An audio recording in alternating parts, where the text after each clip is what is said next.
एक व्यक्ति अपनी डूबी हुई कंपनी को बेचने के लिए अपनी पत्नी के साथ एक बहुत बड़े बिजनेसमैन के ऑफिस में जाता है, जिनकी कंपनी भी उसी तरह की है। इसके बाद वो लोग वहाँ पर जाते हैं और वेटिंग एरिया में वेट करने लगते हैं, लेकिन उसके थोड़ी ही देर बाद उनको अंदर बुलाया जाता है, जहाँ पर कंपनी का मालिक एक जवान लड़का बैठा हुआ था। और उसके बाद दोनों पति पत्नी उस कैबिन का दरवाज़ा खोलकर उस ऑफिस के अंदर जाते हैं। लेकिन सामने जैसे ही बैठे हुए मालिक को वो लोग देखते हैं तो पूरी तरह से हैरान हो जाते हैं, क्योंकि सामने जो मालिक की कुर्सी पर बैठा हुआ था वह और कोई नहीं, इसी व्यक्ति की कंपनी में काम करने वाला एक चपरासी था, जो काफ़ी दिन पहले उनकी ही कंपनी में काम किया करता था। अब वह व्यक्ति उसे देखकर पूरी तरह से हैरान हो गया था, लेकिन उसकी पत्नी को एकदम से इस बात को देखकर सदमा सा लग गया था कि यह इतना बड़ा आदमी कैसे बन गया। उसके बाद वो लोग बात करते हैं, लेकिन यहां पर यह व्यक्ति उनकी कंपनी को खरीदने के लिए बिल्कुल भी तैयार नहीं होता है और उन्हें वहां से जाने के लिए कह देता है। दोनों पति पत्नी ऑफिस से बाहर निकल आते हैं, लेकिन तभी जैसे वो लोग बाहर निकलते हैं तो पत्नी कहती है कि मैं अपना बैग अंदर भूल गई हूं, मैं उसे लेकर आती हूं। तो पति बाहर वेट करता है और इसके बाद जो पत्नी होती है वह अंदर जाती है। अंदर जाने के बाद वह अपना बैग टेबल से उठाती है और उठाते उठाते उससे माफी मांगती है, कहती है कि हो सके तो मुझे माफ कर देना। कौन था वह कंपनी का मालिक और किस वजह से उस व्यक्ति की पत्नी उससे माफी मांग रही थी, जब वो उनकी कंपनी में पहले चपरासी का काम किया करता था? पूरी सच्चाई के बारे में जानने के लिए वीडियो को अंत तक जरूर देखें। उत्तर प्रदेश के एक छोटे से गांव के अंदर एक प्रवीण नाम का लड़का रहा करता है। प्रवीण के घर में उसके माता पिता हैं, एक उसका बड़ा भाई है, लेकिन प्रवीण यहाँ पर अलग तरह की सोच रखा करता है। उसने अपनी स्कूली पढ़ाई कर ली है और उसके बाद वह ग्रेजुएशन की पढ़ाई कर रहा है, लेकिन गांव के अंदर सुविधाओं का अभाव उसे काफी ज्यादा परेशान करता है, क्योंकि उसके सपने काफी ज्यादा बड़े हैं और यहाँ पर रहकर वो कभी भी अपने सपनों को पूरा नहीं कर सकता। बार बार वह अपने माता पिता से इन बातों के बारे में जिक्र किया करता है, तो माता पिता भी चुपचाप रह जाते हैं, क्योंकि उनके पास ज्यादा रुपया पैसा नहीं था। बस गांव के अंदर वह खेती बाड़ी किया करते थे और छोटी मोटी इधर उधर मजदूरी कर लिया करते थे। उसी तरह से उसका बड़ा भाई किया करता था, लेकिन प्रवीण को यह सब कुछ रास नहीं था और उसे तो अपने माता पिता को अच्छे दिन दिखाने थे और इसीलिए वह मेहनत करके आगे बढ़ना चाहता था। एक दिन की बात होती है जब प्रवीण से एक पड़ोस का लड़का कुछ कह देता है कि उसकी गरीबी को लेकर, तो उसके बाद प्रवीण को बड़ा ही गुस्सा आता है और वह अपनी ग्रेजुएशन को अधूरी छोड़कर घर से निकलने का फैसला करता है।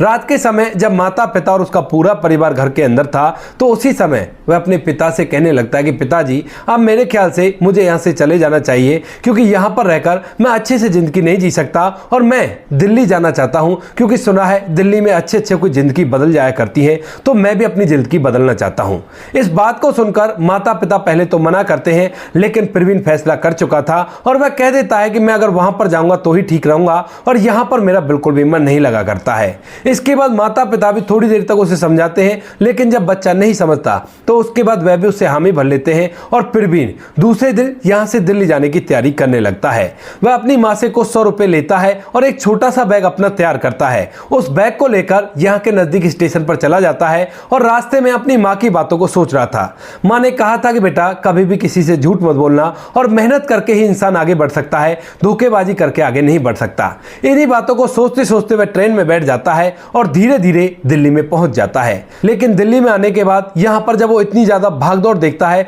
तो एकदम से उसकी आंखें फटी के फटी रह जाती हैं, क्योंकि इतने सारे लोग उसने एक साथ कभी भी नहीं देखे, क्योंकि वह कभी भी अपने गांव से बाहर नहीं निकला है। बस पास ही के शहर में जाया करता था, लेकिन वहां पर इतने सारे लोग नहीं दिखा करते थे। इस बात को देखकर वह एक बार तो पूरी तरह से हैरान हो जाता है और परेशान हो जाता है, लेकिन फिर उसे अपनी माँ की वो बातें याद आती हैं और अपनी वो बात याद आती है कि मैं कुछ ना कुछ बनना चाहता हूं और आप लोगों को अच्छे दिन दिखाऊंगा। इसी वजह से जो प्रवीण होता है वहां पर इधर उधर अपने लिए काम ढूंढने लगता है। स्टार्टिंग में वह इधर उधर ढाबों पर जाता है और ढाबों पर अपने लिए काम ढूंढता है, तो वहां पर उसे काम मिल जाता है और वहां पर रहकर वह काम करने लगता है। लेकिन ढाबे पर उसे केवल रहने और खाने के लिए जगह दी गई थी और उसी के एवज में दिन भर उसे काम करना रहता था। अब ये काम उसे जमता नहीं है, क्योंकि उसे आगे बढ़ना है और अपने माता पिता के सपनों को पूरा करना है, तो इसी वजह से वह इसके अलावा इधर उधर काम ढूंढता है और ढूंढने से एक सॉफ्टवेयर डेवलपिंग कंपनी में उसे एक नौकरी मिल जाती है। लेकिन उसकी पढ़ाई लिखाई को देखते हुए, क्योंकि उसने ग्रेजुएशन के सेकंड ईयर ईयर में ही अपनी पढ़ाई लिखाई को छोड़ दिया था और वह घर से निकल गया था। उसे वहां पर एक चपरासी की नौकरी मिलती है और यहीं पर रहकर वह चपरासी की नौकरी करने लगता है। लेकिन यहां पर चपरासी की नौकरी करने के बाद उसके रहने खाने के पैसों को काटने के बाद उसके पास कुछ पैसे बच जाते हैं, जिन पैसों को वो बैंक में इकट्ठा करने लगता है। दिन रात कड़ी मेहनत से और ईमानदारी से वहां पर चपरासी की नौकरी किया करता, ऑफिस बॉय का काम भी किया करता और उन लोगों के सभी ऑर्डर को माना करता है जो उस ऑफिस के अंदर काम किया करते हैं। वहां पर काम करते करते उसे 1 साल हो जाता है और 1 साल के अंदर उसने काफी अच्छे खासे पैसे जमा कर लिए थे और तभी उसी ऑफिस के अंदर एक दिव्या नाम की लड़की की एंट्री होती है जो कि सॉफ्टवेयर डेवलपर थी, लेकिन वो काफी ज्यादा खूबसूरत थी, जिसे देखकर इस ऑफिस के जितने भी लड़के थे वो सभी पूरी तरह से उस पर मोहित हो गए थे। लेकिन दिव्या किसी से ज्यादा बातचीत नहीं किया करती थी। यहाँ पर जो प्रवीण होता है वह भी दिव्या को देखकर उसकी खूबसूरती का दीवाना हो जाता है, लेकिन मन ही मन सोचता है कि मैं कहां और ये कहां, ये तो अच्छे खासे कपड़े पहनकर अच्छे खासे घर से लग रही हैं और मैं एक मामूली सा चपरासी, तो मेरी और उनकी जोड़ी कहां है। यही सोचकर वह चुपचाप रह जाता है। लेकिन धीरे धीरे जैसे उस ऑफिस में समय बीतता है तो समय के साथ साथ जब प्रवीण उसे चाय देने के लिए जाता है तो वहां पर दिव्या उसे देखकर मुस्कुरा जाती है और यह बात प्रवीण को बड़ी ही अलग सी लगती है और वह उसके बारे में बहुत कुछ सोचने लगता है। लेकिन फिलहाल तक भी उसके दिमाग में यही बात है कि उसका और दिव्या का कोई भी मुकाबला नहीं है। लेकिन उधर से जो दिव्या होती है वह भी उसकी तरफ न जाने क्यों अट्रैक्टिव हो जाती है। और तभी एक दिन जो दिव्या होती है वह कॉफी वाली मशीन पर खड़ी हुई थी और यहाँ पर जो प्रवीण होता है उसे एक वर्कर के लिए कॉफी लेनी थी, तो वहां पर दिव्या अपने लिए कॉफी बना रही थी और जैसे प्रवीण वहां पर जाता है तो दिव्या पहले तो उसकी तरफ देखकर मुस्कुराने लगती है। अब जो प्रवीण होता है वह भी उसकी तरफ देखकर मुस्कुराता है, लेकिन उसके बाद कहने लगती है कि प्रवीण, तुम्हें देखकर लगता है कि मेहनती और ईमानदार लोग आज भी इस दुनिया में है और मुझे मेहनती लोग बड़े ही अच्छे लगा करते हैं। अब यह बातें प्रवीण के लिए एकदम से नई थी, क्योंकि अब तक तो दिव्या केवल उसे देखकर मुस्कुरा रही थी, लेकिन आज दिव्या ने उसका नाम अपने मुंह से लिया था। इस बात को सुनकर जो प्रवीण है वो फूला नहीं समाता है और पूरे दिन भर बस दिव्या के बारे में ही सोचता रहता है। धीरे धीरे पूरा दिन कंप्लीट हो जाता है और शाम के समय जैसे वो अपने घर जाता है तो आज रात पूरी रात भर उसे दिव्या के वो वर्ड सुनाई दे रहे थे जो उसने उसके लिए कहे थे कि तुम काफी ज्यादा मेहनती हो और ईमानदार हो और मुझे ईमानदार और मेहनती लोग काफी ज्यादा पसंद है। इसके बाद जो प्रवीण होता है वह दिव्या की तरफ अटेंशन देने लगता है। इधर जो दिव्या होती है वह भी उसकी तरफ देखने लगती है। धीरे धीरे 2 से 3 दिन बीतते हैं और 2-3 दिन बाद एक दिन जब दिव्या ऑफिस से बाहर निकलती है बस स्टैंड जाने के लिए, तो उसी दौरान यहाँ पर काफी तेज बारिश हो रही थी और दिव्या के पास कोई छाता नहीं था। वह दरवाजे पर जाती है और तेज बारिश को देखकर एकदम से रुक जाती है। यह बात प्रवीण को भी दिखाई दे जाती है क्योंकि वह बराबर दिव्या पर नजर रख रहा था और इसके बाद वह जाकर बड़ी ही हिम्मत करके दिव्या से कहने लगता है कि मैडम, अगर आपको छाता चाहिए तो मेरे पास छाता है, हम दोनों एक साथ छाते में चलकर बस स्टैंड तक जा सकते हैं क्योंकि मुझे भी बस स्टैंड ही जाना है। इस बात को सुनकर दिव्या प्रवीण की तरफ देखती है और एक हल्की सी मुस्कान देकर उससे हामी भर लेती है और इसके बाद जो प्रवीण होता है वो एकदम से फूला नहीं समाता है। वह झट से अपना छाता निकालता है और उसे तानकर दिव्या को अपने छाते में लेता है और धीरे धीरे वो लोग बस स्टैंड की तरफ जाने लगते हैं। ये मुलाकात और मुलाकातों से ज्यादा करीब थी क्योंकि यहाँ पर दोनों के दोनों एक छाते में थे और दोनों एक दूसरे की सांसों तक की आवाज सुन सकते थे। यहाँ पर जो प्रवीण होता है उसकी धड़कनें काफी ज्यादा तेज हो रही थी और इधर दिव्या भी बार बार प्रवीण की तरफ गौर कर रही थी। धीरे धीरे वो लोग बस स्टैंड तक पहुंच जाते हैं और वहां से जैसे दिव्या की बस आती है तो उसके बाद दिव्या बस में चढ़ जाती है, लेकिन बस के अंदर से एक अजीब सी स्माइल प्रवीण की तरफ पास करती है। अब जैसे प्रवीण इस स्माइल को देखता है तो वह समझ जाता है कि दिव्या के दिल में मेरे लिए कुछ है और इसके बाद वह अपने घर तो चला जाता है। लेकिन अब जो दिव्या की सांसों की आवाज थी वो उसके दिमाग में घूम रही है और बार बार दिव्या का वो हंसता हुआ चेहरा जब वो बस के अंदर से उसकी तरफ स्माइल कर रही थी वो बार बार उसकी आंखों के सामने आ रहा है। इसके बाद प्रवीण और दिव्या दोनों एक दूसरे के साथ अच्छा समय बिताने लगते हैं और एक दिन जो दिव्या होती है उससे अपने प्यार का इजहार कर देती है। जैसे दिव्या ने प्रवीण से अपने प्यार का इजहार किया था तो उसके बाद पहले तो प्रवीण को यकीन नहीं होता है और वो कहने लगता है कि दिव्या, क्या ये सपना तो नहीं है, क्या मैं तुम्हें छू सकता हूं? तो उसके बाद दिव्या उसे देखकर हंसने लगती है और एकदम से उसका हाथ पकड़ लेती है। कहती है कि नहीं प्रवीण, ये सपना नहीं है, मैं तुम्हारे साथ हूं और मैं तुमसे प्यार किया करती हूं। इसके बाद जो प्रवीण होता है वह भी एकदम से बड़ा ही खुश हो जाता है और अपने प्यार का इजहार दिव्या से कर देता है। अब दोनों ने एक दूसरे से प्यार का इजहार कर दिया था और अब उसके बाद वह और भी ज्यादा अच्छा समय एक दूसरे के साथ व्यतीत करने लगते हैं। कुछ दिनों ही हुए थे उन दोनों के प्यार को चले, लेकिन तभी एक दिन जो दिव्या होती है वह कंपनी के अंदर जब आती है तो काफी ज्यादा उदास प्रतीत हो रही थी और अक्सर शाम के समय वे एक दूसरे से मिला करते थे। दिन में जब भी प्रवीण उसकी तरफ देखा करता तो दिव्या का चेहरा उदास उसे दिखाई दिया करता और इसे देखकर उसे लगने लगता है कि कब शाम होगी और कब मैं दिव्या से पूछूंगा कि आज वो दिन भर इतनी उदास क्यों है। धीरे धीरे शाम भी हो जाती है और शाम के समय जैसे दिव्या ऑफिस से निकलती है तो तो प्रवीण भी उसके पीछे पीछे निकल जाता है और दोनों के दोनों पास ही के कैफे पर जाकर बैठ जाते हैं। वहां पर जाने के बाद जो प्रवीण होता है वह दिव्या से पूछने लगता है कि दिव्या, तुम इतनी उदास क्यों हो? आज सुबह से मैं तुम्हें देख रहा हूं, कोई परेशानी है तो तुम मुझे बता सकती हो। लेकिन दिव्या मना करती है, कहती है कि नहीं प्रवीण, मेरी समस्या का समाधान तुम नहीं कर सकते क्योंकि मैं काफी बड़ी मुसीबत में हूं। इसके बाद प्रवीण एकदम से उसके हाथों को अपने हाथ में लेता है और कहता है कि दिव्या, मैं तुमसे प्यार करता हूं और तुम्हारे लिए मैं किसी भी मुसीबत का सामना कर सकता हूं। तुम बस एक बार मुझे बता दो कि क्या परेशानी है तुम्हें, मैं उसका समाधान जरूर से कर दूंगा। इस बात को सुनकर दिव्या एकदम से अपनी आंखों में आंसू ले आती है और कहने लगती है कि प्रवीण, मैं भी तुम्हारी तरह एक छोटे से ही गांव से आया करती थी और यहां पर आकर जैसे तैसे करके अपने जीवन को व्यतीत कर रही थी। लेकिन अभी पिछले कुछ दिनों में मेरी मां की तबीयत अचानक से खराब रहने लगी है और उसके चलते पिताजी ने मुझे फोन किया है और मुझसे 1 लाख रुपए की डिमांड की है। अब इस बात को सुनकर जो प्रवीण होता है वह उसे सहारा देता है और कहता है कि चिंता क्यों करती हो, 1 लाख रुपए की तो बात है, क्योंकि यहां पर जो प्रवीण होता है उसके अकाउंट में अब तक 1,20,000 रुपए एकत्रित हो गए थे। तो इसके बाद वह कहता है कि चिंता मत करो, मैं तुम्हें पैसे निकाल कर दे दूंगा और ऐसा करते हैं, अभी तो शाम हो गई है, कल दिन के समय में पैसे निकाल कर तुम्हें दे दूंगा और उन पैसों से अपनी मां का इलाज करवाना, क्योंकि अब हम और तुम दोनों एक ही तो हैं, जो तुम्हारा है वो मेरा है, तो तुम्हारे दुखों पर भी मेरा अधिकार हुआ ना, तो तुम्हारे दुख को कम करने के लिए मैं अपने पैसे तो तुम्हें दे ही सकता हूं। इसके बाद दिव्या एकदम से खुश हो जाती है और दूसरे दिन जो प्रवीण होता है वह बैंक में जाता है और अपने अकाउंट से 1,10,000 रुपए निकाल लेता है और उन पैसों को लाकर दिव्या के हाथ में थमा देता है। अब दिव्या जब उन्हें देखती है तो कहती है कि प्रवीण ये ज्यादा है, तो वो कहने लगता है कि कोई बात नहीं, तुम्हारी मां की तबीयत खराब है ना, तो ये पैसे काम आ सकते हैं, अगर काम नहीं आए तो मुझे लौटा देना। इस बात को सुनकर दिव्या उन पैसों को अपने पास रखती है और प्रवीण का बहुत बहुत धन्यवाद करके वहां से चली जाती है। इसके बाद जो दिव्या होती है कुछ दिनों की छुट्टी ऑफिस से लेती है और छुट्टी लेने के बाद वहां से चली जाती है। दिव्या प्रवीण से 15 दिन का बोलकर गई थी, लेकिन धीरे धीरे समय बीतता है और समय के साथ साथ 15 दिन भी कंप्लीट हो जाते हैं, लेकिन दिव्या का कोई अता पता नहीं होता है। अब इसके बाद प्रवीण चिंता करता है और उसके बाद जैसे वो उसके फोन पर फोन करता है तो उसका फोन कहीं भी नहीं मिलता है और स्विच ऑफ बताया जा रहा था। इसके बाद प्रवीण को चिंता होने लगती है और वह सीधा उसके उस घर पर पहुंच जाता है जहां पर दिव्या दिल्ली के अंदर रहा करती थी, लेकिन वहां पर भी ताला लगा हुआ मिलता है और लोग बताते हैं कि पिछले 15 दिन से यहां पर नहीं है और ये तो न जाने कहां चली गई,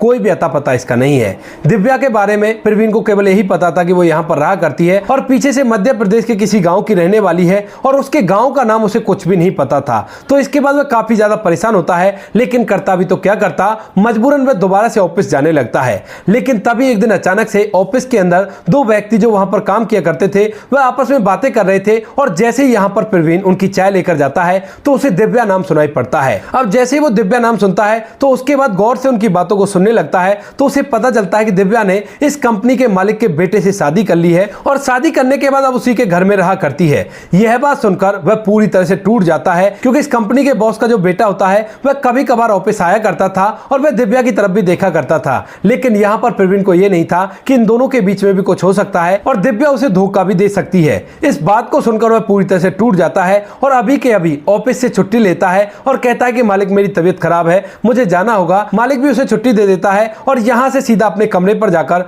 फूट फूट कर रोने लगता है। वह अपने आप को कोसता है कि उसने ये क्या कर दिया, अपनी सारी मेहनत की कमाई उसके हाथ में रख दी, ये भी ना सोचा कि ये मुझे धोखा भी दे सकती है, क्योंकि प्रवीण उससे सच्चा प्यार किया करता था। लेकिन साथ ही साथ उसके दिमाग में गलत तरह के विचार भी चल रहे थे कि वह अपने आप को इस दुनिया से विदा कर ले। लेकिन तभी जब वह इस काम को अंजाम देना चाहता है तो उसी दौरान उसके सामने उसके परिवार का चेहरा आता है और वो सोचने लगता है कि एक लड़की के पीछे मैं अपनी जिंदगी को इस तरह से बर्बाद नहीं कर सकता और मैंने खुद से वादा किया था किसी दिन कि अपने माता पिता को शहर लेकर आऊंगा और उन्हें शहर की चकाचौंध के बारे में भी दिखाऊंगा। और जैसे ये बात उसके दिमाग में आती है तो एकदम से वो गलत ख्यालात उसके दिमाग से निकल जाते हैं और वह सोचने लगता है कि अब चाहे जो भी हो जाए मुझे कोई भी नहीं रोक सकता, भले ही मैंने धोखा खा लिया हो, लेकिन इस धोखे की वजह से मैं अपनी जिंदगी को नहीं रोकूंगा और मैं आगे बढ़कर दिखाऊंगा, जिससे कभी अगर दिव्या मुझे जिंदगी में मिल जाए तो वो मेरी तरफ देखकर अपना सर नीचे की तरफ कर ले और वह पछताए कि मैंने इसे छोड़कर बहुत बड़ी गलती कर ली। क्योंकि एक कारण यह भी था कि कंपनी के मालिक के पास पैसा था और उसी पैसे की वजह से दिव्या ने उसे चूज किया था,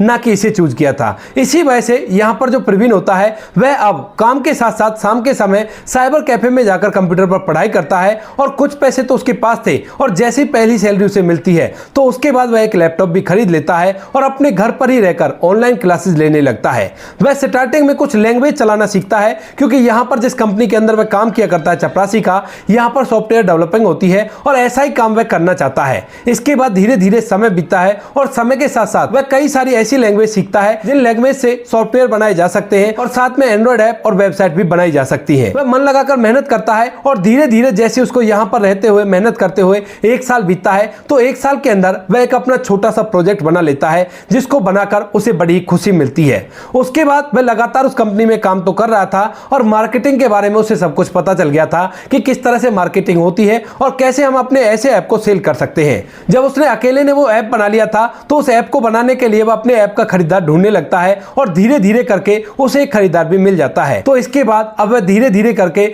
अपने ऐप को और भी लोगों को बेचने लगता है और भी ऐपों पर काम करने लगता है। वह अकेला रहकर इस काम को करता है और लगभग 1 साल के अंदर उसने इतना पैसा कमा लिया था जिस पैसे से वो अपने लिए एक ऑफिस खरीद सकता है और उस ऑफिस के जरिए अपनी एक कंपनी चला सकता है जिस कंपनी से वह अच्छा खासा मुनाफा कमा सकता है। क्योंकि अब तक वह इंडिविजुअल होकर ऐपों को बेच रहा था, अपना ऐप उसने बना रखा था और उसी को बेचा करता था, लेकिन जब कंपनी का नाम रहेगा तो उसे और भी अच्छे खासे पैसे मिलेंगे और कुछ लोग और अपने नीचे वो हायर कर लेगा तो उसके बाद काम में उसे आसानी भी होगी और धीरे धीरे करके वह एक बहुत बड़ी सॉफ्टवेयर डेवलपिंग कंपनी खोल लेता है। और उसने अपनी इस नौकरी को तो पहले ही छोड़ दिया था लेकिन उस कंपनी के सारे क्लाइंटों को अपनी तरफ कर लिया था क्योंकि उसके सॉफ्टवेयर उस कंपनी से काफी ज्यादा बेहतर हुआ करते थे और जब मार्केट में उतरता है तो सभी लोगों के सॉफ्टवेयर पीछे रह जाते हैं और वो अपने सॉफ्टवेयर के दम पर बहुत बड़ी कंपनी बना चुका था। इधर यहां पर जिस कंपनी में पहले काम किया करता था वहां पर उस कंपनी का जो मेन मालिक था वह तो इस दुनिया को छोड़कर जा चुका था और उसके बाद जो बागडोर होती है वह मालिक के बेटे के हाथ में आ जाती है और साथ में उसकी दिव्या थी। लेकिन दिव्या के मन में धोखा देना और लालच भरा हुआ था